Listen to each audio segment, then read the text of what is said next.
இன்றைக்கி நம்மளை வந்து பிசாசு ரொம்ப ஈஸியாக ஒரு காரியம் பண்ணிட்டான். என்ன தெரியுமா? பார்வோன்கிட்ட போய் சொல்லுவாங்க, நான் தேவனை ஆராதிக்க வேண்டும். அதுக்கு பார்வோன் பண்ணுற ரிப்ளை என்னவா இருக்குன்னு தெரியுமா? அவங்களுக்கு வேலை கம்மி, அதனால தான் தேவனை தேடுறாங்கிறாங்க. வேலையை அதிகமாக்கிரு, வக்கியோல அவங்களே எடுத்துக்க சொல்லிடு. அதுக்கப்புறம் தேவனை என்ன செய்ய மாட்டாங்க? தேட மாட்டாங்க. அந்த ஸ்ட்ராட்டஜி தான் இன்றைக்கும் பிசாசு யூஸ் பண்ணுறான். நம்ம எல்லோரும் இப்போ சொல்கிற ஒரே வார்த்தை என்ன? ரொம்ப busy. we are all very busy. என்ன பிஸி? பிஸி. உட்காந்து நீங்கள் என்ன பிஸின்னு கொஞ்சம் யோசித்து பாருங்கள். செல்ஃபோன் பார்க்குற நேரம் கூட தேவனுக்கு நம்ம தர்றது கிடையாது. ஃபேஸ்புக்கில் உட்காந்துருக்கிற நேரம் கூட தேவனுக்கு தர்றது கிடையாது. உட்காந்து ஃபோனில் ஒருத்தவங்களோட பேசுகிற நேரம் கூட தேவனுக்கு தர்றது கிடையாது. ஆனால் சொல்லுவோம் we are busy, நாங்கள் ரொம்ப பிஸி. நல்லா தெரிஞ்சுக்கொள்ளுங்க, உங்களுக்கு நீங்கள் சொல்லிக்கலாம் சுயநீதி, நான் பிஸி எல்லான்னு. பட் பரலோகம் கணக்கு வச்சுருக்கு எல்லாத்தையும். பரலோகம் எல்லாத்துக்கும் கணக்கு வச்சுருக்குது. கன்ஃபார்மாக பரலோகம் கேள்வி கேட்கும். அதனால தான் எல்லாத்தையும் நம்மகிட்ட கொடுத்த ஆண்டவர் நியாய தீர்ப்பை மட்டும் அவர் வச்சுக்கிட்டாரு. அதை மட்டும் யாராவது ஜட்ஜிக்கிட்ட கொடுத்துருந்தாருன்னா தீர்ப்பு வேறு மாதிரி ஆகிருக்கும். அதனால் நியாய தீர்ப்பு அவர்கிட்ட தான் இருக்குது. நம்ம போய் நிற்கும் போது அழகாக கேள்வி கேட்பார் எல்லாத்துக்கும். உங்களுக்கு நியாயம் தீர்க்க போகிறது ஒன்று உண்டு நிச்சயமாக. தேவனுக்கு கொடுக்க வேண்டியதை தேவனுக்கும், ராயனுக்கு கொடுக்க வேண்டியதை ராயனுக்கும் கொடுங்கள். இன்றைக்கி தேவனுக்கு கொடுக்குற நேரம் இல்லை. இன்றைக்கி நமக்கு அந்த வாஞ்சை போயிடுச்சு, விருப்பம் போயிடுச்சு, ஆவிக்குரிய. இன்றைக்கி நம்ம எப்படி ஆக்கிட்டோன்னா, முழு வேலையும் பார்த்துட்டு ரிமைனிங் டைமில் தேவனை தேடணும். ஆக்சுவலாக உங்களுக்கு உண்மை தெரியுமா? நீங்கள் இயேசு வர வரைக்கும் இந்த பூமியில் வாழணும். அதுக்காக தான் இயேசு வேலையே கொடுத்துருக்குறாரு. நீங்கள் ஆப்போசிட்டாக நம்ம யோசிச்சுட்ருக்குறோம். நான் இந்த பூமியில் சர்வை பண்ணும்போது இயேசுவை ஏற்றுக்கிட்டேன், அதனால் நான் சாவர வரைக்கும் இயேசு என்னை பார்த்துக்கிறாரு. இல்லைங்க, அவர் உங்களை மீட்க வரப்போகிறார். அது வரைக்கும் நீங்கள் சர்வை பண்ணுறதுக்கு ஒரு வேலை வேணும். அதனால் ஆண்டவர் உங்களுக்கு வேலை கொடுத்துருக்குறார். இப்போ நம்ம வேலையை பார்த்துக்கிட்டு ஆண்டவரை விட்டுட்டோம். இன்றைக்கி அதுதான் நடக்குது. நம்மளை சுற்றி எல்லாத்தையும் பார்த்துட்டு எதை விட்டுட்டோம்? ஆண்டவரை விட்டுட்டோம். இன்றைக்கி ஆண்டவர்கிட்ட போய் நம்ம கேட்கணும், ஆண்டவரே நான் உங்களுடைய மனவாட்டியாக இருக்கணும். முதலாவது உங்களை விரும்புகிற வாஞ்சை எனக்கு வரணும். உங்கள் மேலே தூய்மையான ஒரு அன்பு ஒன்று வரணும். நீங்கள் எப்படி என்னை நேசிக்கிறீங்களோ நான் உங்களை அப்படி நேசிக்கணும். It's very important. ஒரு ஒரு பரிசுத்தவான் எனக்கு சொல்லிக் கொடுத்தாரு. ஒரு நாள் முழுவதும் முடித்த பிறகு அந்த நைட்டு போய் உட்காந்து செல்ஃபோனை பார்ப்பாராம். பார்த்தவொன்னே எத்தனை பேர்கிட்ட பேசியிருக்கிறோம், எவ்வளோ நேரம் பேசியிருக்கோம், இவ்வளோ நேரம் பேசியிருக்கோமே, இதில் எந்த அளவுக்கு நம்ம ஆண்டவரோட பேசியிருக்கோம், ஆண்டவரை பற்றி பேசியிருக்கோம். அதில் ஃபில்டர் பண்ணுவாராம். இதெல்லாம் அன்வான்ட் கால், இனிமேட் இவங்ககிட்ட பேசக்கூடாதுன்னு முடிவு பண்ணுவாராம். தேவனை பற்றி பேசுகிறது மட்டும்தான் நான் பேசணும், அஃபிஷியலாக பேசுகிறது மட்டும்தான் பேசணும். அன்வான்ட் சிலர்லாம் சும்மா இருக்கியான்னு ஃபோன் பண்ணுவான். நான் ஃப்ரீயாக இருக்கேன், நீ ஃப்ரீயாக இருக்கியாம்பான். அந்த காலெல்லாம் கட் பண்ணிட்டு வரான். ஏன்னா ஆகாத சம்பாஷணை நல்லொழுக்கத்தை கெடுக்கும். எவ்வளோக்கு எவ்வளோ எனக்கு தெரிஞ்சு என் ஆவிக்குரிய வாழ்க்கையில் நான் கண்டுபிடிச்சது ஒன்றே ஒன்று தான். எவ்வளோக்கு எவ்வளோ நீங்கள் பரலோகத்தோட நெருங்குறீங்களோ அவ்வளோக்கு எவ்வளோ மனுஷர்கள் உங்களை விட்டு தூரம் போவாங்க. எவ்வளோக்கு எவ்வளோ நீங்கள் மனுஷனோட நெருங்குறீங்களோ அவ்வளோக்கு எவ்வளோ பரலோகம் உங்களை விட்டு தூரம் போகும். அவ்வளோதான் கான்செப்ட். உங்களை நீங்களே செல்ஃப் எக்ஸாமின் பண்ணிக்கலாம்.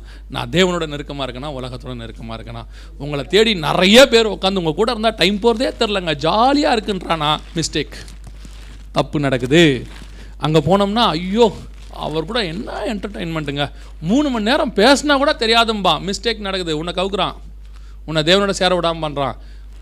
உங்ககிட்ட வர்றதுக்கே அவன் யோசிக்கிறான்னு வச்சுங்க. அங்கே போனால் போர் அடிக்கணும், நீ தேவனோட நெருங்கிட்டீங்கன்னு அர்த்தம். ஏன்னா அவர் God is very sensitive God. கிட்ட நெருங்க எவனையும் கிட்ட விட மாட்டார். அதான் நம்முடைய ஆண்டவர். அல்லேலூயா. முதலாவதாக மனவாட்டிக்குரிய குணாதிசயம் என்ன? தேவனை வா என்று அழைக்கிற ஒரு அனுபவம். ரெண்டாவது வாசிங்க, வெளிப்படுத்தின விசேஷம் 21ஆம் அதிகாரம் 2வது வசனத்தை வாசிங்க. 21:2 வாசிங்க. வெளிப்பாடு 21:2. யோவானாகிய நான் புதிய எருசலேம் ஆகிய பரிசுத்த நகரத்தை தேவனிடத்து நின்று பரலோகத்தை விட்டு இறங்கி வர கண்டேன். அது தன் புருஷனுக்காக அலங்கரிக்கப்பட்ட மணவாட்டியைப் போல ஆயத்தமாக்கப்பட்டிருந்தது. ரெண்டாவது மணவாட்டிக்குரிய குணாதிசயம் என்ன?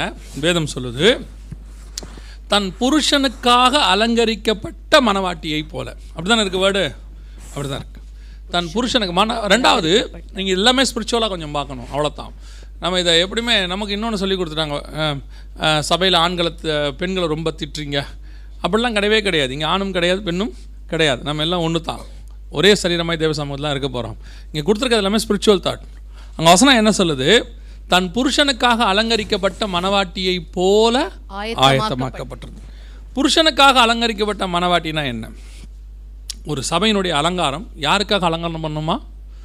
புருஷனுக்கான அலங்காரம், மணவாளனுக்கு ஏற்ற அலங்காரம் இருக்கணுமா?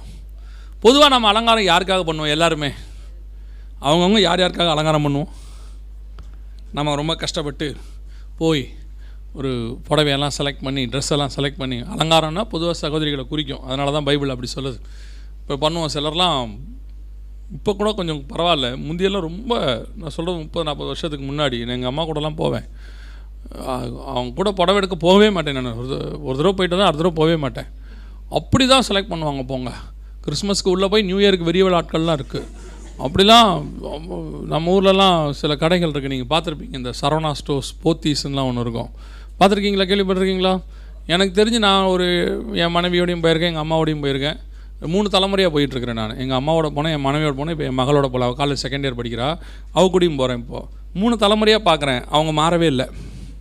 கடலாக மாறிடுச்சு, இந்த ஆட்கள் மட்டும், மென்டாலிட்டி மட்டும் என்ன செய்யலை, மாறவே இல்லை. அந்த ஒரு விஷயத்தில் சரவணா ஸ்டோர்ஸ்காரன் மட்டும் அறிவாளி. எதனாலன்னு கேட்டிங்கன்னா, அவன் மட்டும்தான் புடவை இருக்கிற செக்ஷன் வாசலில் சோஃபா போட்டிருப்பான். வேறு எந்த கடையிலையுமே இருக்காது. நீங்கள் திருச்சி சாரதாஸ் போத்தீஸ்லாம் போனீங்கன்னா நிற்கன்னு தான் முடியும், உட்காரவே முடியாது. எவ்வளோ கரெக்டாக வாட்ச் பண்ணி வச்சுருக்கேன் பாருங்கள். நான் எந்த அளவுக்கு இருக்கேன் பாருங்கள், எக்ஸ்பீரியன்ஸ் எனக்கு இருக்குது பாருங்கள். அந்த சரவணா ஸ்டோர்ஸில் சோஃபா போட்டிருப்பான். நீங்கள் அந்த சோஃபாவில் போய் பார்த்தீங்கன்னா, இந்த அம்மா புடவை எடுக்க உள்ளே போயிடுவாங்க.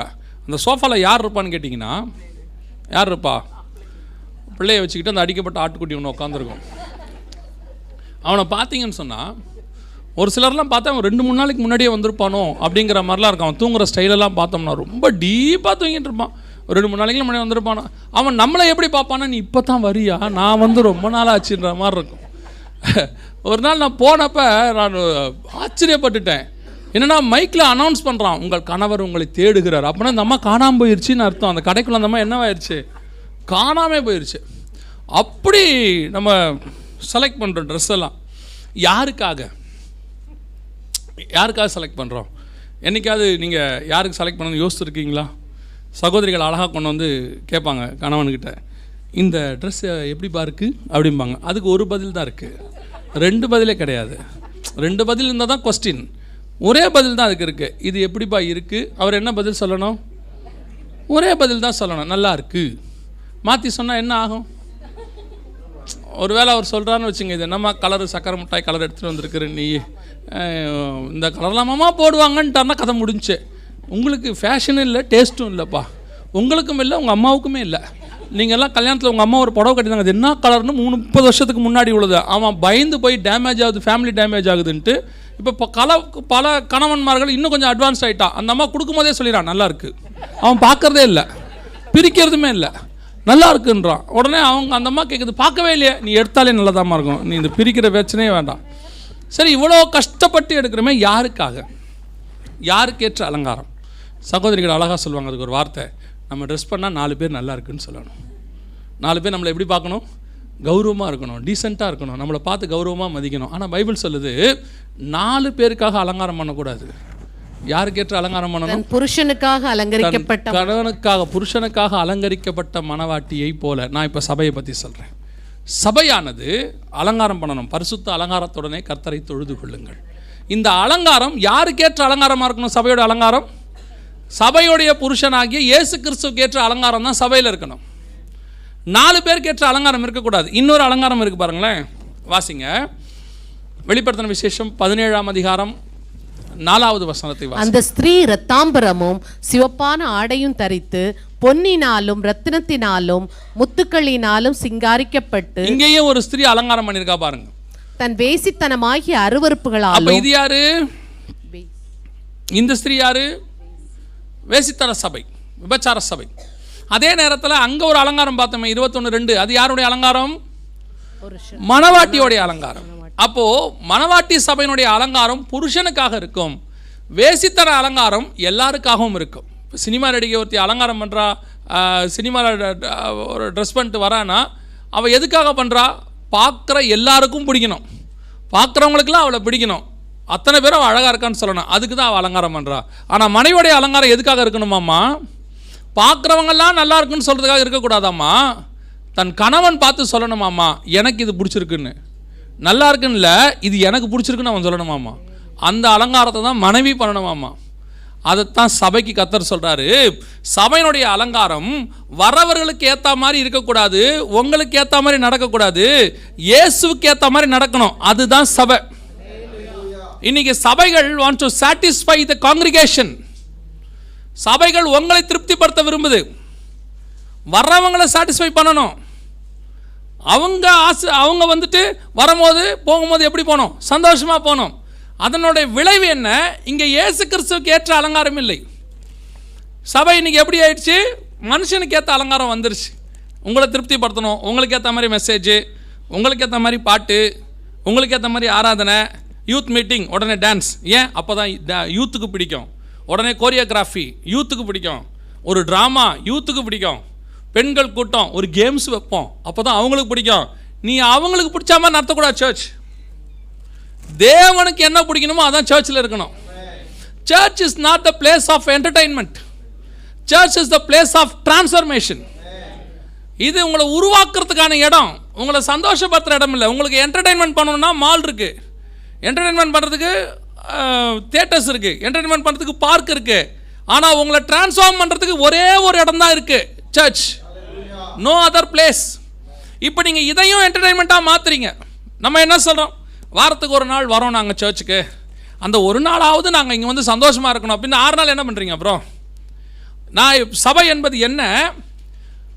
உலகத்துக்கு போய் ரட்சிப்பின் வஸ்திரம் 6 நாள் உலகத்தோட பழகி, கேட்கக்கூடாத கேட்டு, பார்க்கக்கூடாத பார்த்து, பழகக்கூடாதோட பழகி, இப்போ நம்ம வந்துட்டு ஒரு அளவுக்கு அப்படியே சபை கரை திரையோடு வருது.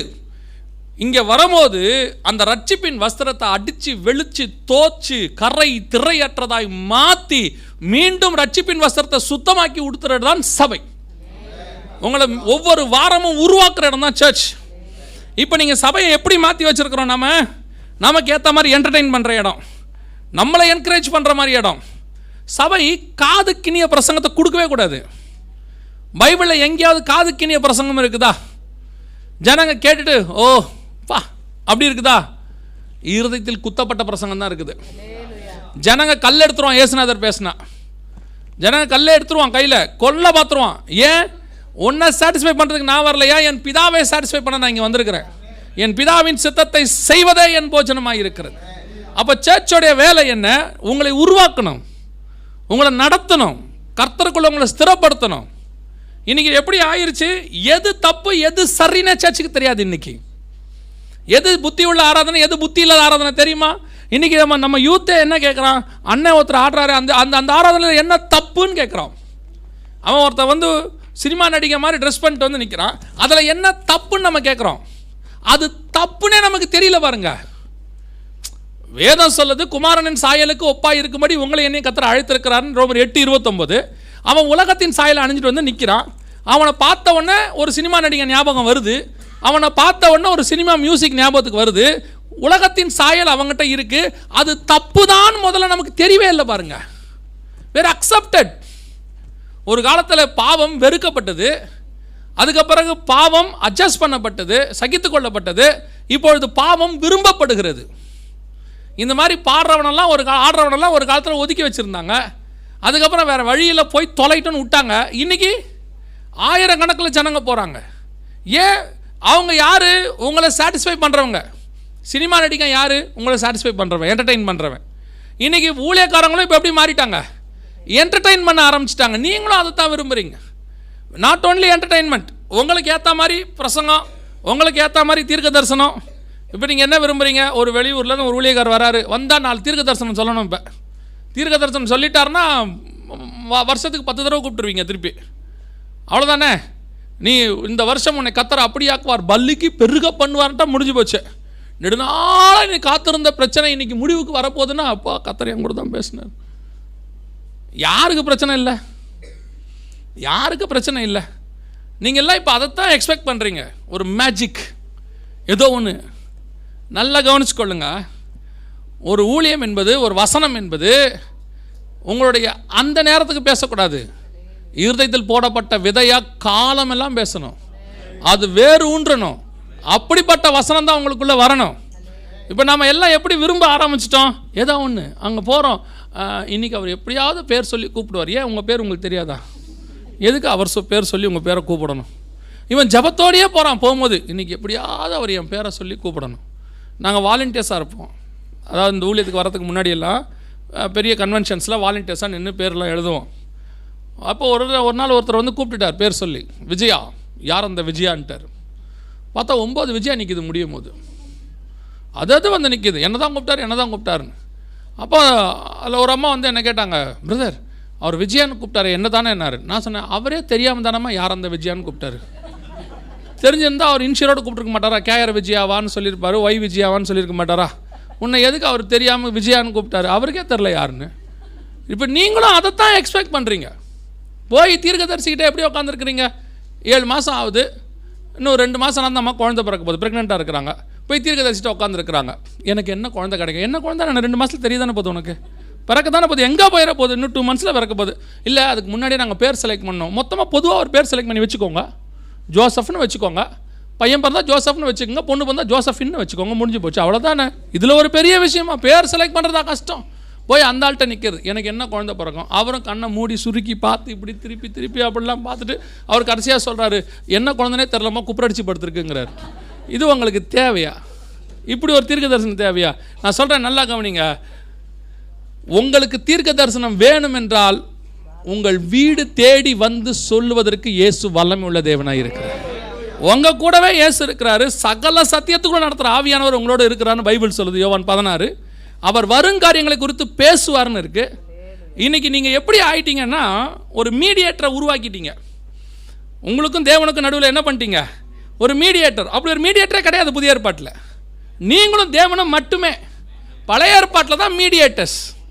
காரணம் என்னன்னு சொன்னால், பழைய ஏற்பாட்டில் ஆவியானவர் வெளியே இருந்தார், அவனுக்குள்ளே இருந்தார். இவங்க தேடி போவாங்க, நான் சுகமாவேனா ஆக மாட்டேனான்னு கேட்க போனாங்க. புதிய ஏற்பாட்டில் அப்படி இல்லையே. நான் போய் உங்களுக்கு ஒரு தேற்றவாளனை அனுப்பியிருக்கிறேன், நீங்களாம் பரிசுத்தாவின் அபிஷேகம் பெற்றவங்க தானே. அபிஷேகம் பெற்றவங்க எதுக்கு ஊராக போறீங்க, எதுக்கு ஒவ்வொருத்தராக போய் கேட்குறீங்க? யோசித்து பாருங்கள். உங்கள் பையன் உங்கள் கூட படிக்கிற அதே கிளாஸில் இருக்கிற இன்னொரு பையனை டெய்லி போய் எனக்கு பாடம் சொல்லி கொடுன்னு கேட்டா நீங்கள் யார்? உங்கள் பையன் யார்? உங்கள் பையன் உங்கள் கிளாஸில் படிக்கிற இன்னொரு பையனை டெய்லி தேடி போய் எனக்கு இந்த சம் சொல்லிக் கொடு, எனக்கு இதை சொல்லிக் கொடுன்னு கேட்டால் உங்கள் பையன் யார்? உங்கள் பையனுடைய ஸ்டேட்டஸ் எப்படி இருக்குது? மக்கு. கரெக்ட் தானே? அவன் கொஞ்சம் அறிவாளி, அதனால தான் நம்ம போகிறோம், அவன்கிட்ட போகிறோம். இப்போ நீங்கள் ஒவ்வொருத்தங்கிட்டையா போய் தலையை கொடுத்து என்னை சுகமாக்குங்க, எனக்கு ஜெபம் பண்ணுங்க, நான் நீ மக்கு விசுவாசி. நான் உங்களை சொல்ல, நீங்கள் தங்கம், நான் பேசுறதெல்லாம் மஸ்கட்டுக்கு வெளியே. எந்த கூட்டம் நடந்தாலும் போய் தலையை கொடுத்துறது. நான் எப்பவும் சொல்லியிருக்கேன், என் கூட்டத்துக்கு வந்து நிற்கவே கூடாது. அதனால் யாரும் எங்கிட்ட ஜெபம் பண்ண வரவே மாட்டாங்க. விசுவாசிக்கிறவளால் நடக்கிற அடையாளங்கள் ஆவணன்னு இருக்குது. நீங்கள் ஜெபம் பண்ணால் அற்புதம் நடக்க போகுது. நீங்கள் என்ன சொல்கிறீங்க, நான் ஜெபம் பண்ண நடக்கலை, மோகன்சி அண்ணன் வந்தால் நடக்கிறார். ஆமாம், உன் விசுவாசம் அப்படி அவர்கிட்ட போனால் நடக்கணும், அதனால் நடக்குது. நீ விசுவாசிப்பார், என் மூலிமா நடக்கணும், உன் மூலியமாகவும் நடக்கும் அற்புதம். நீங்களே அற்புதங்களை செய்கிறவங்களா இருந்துக்கிட்டு புதிய ஏற்பாட்டு சபையை கர்த்தர் அப்படித்தான் உருவாக்கி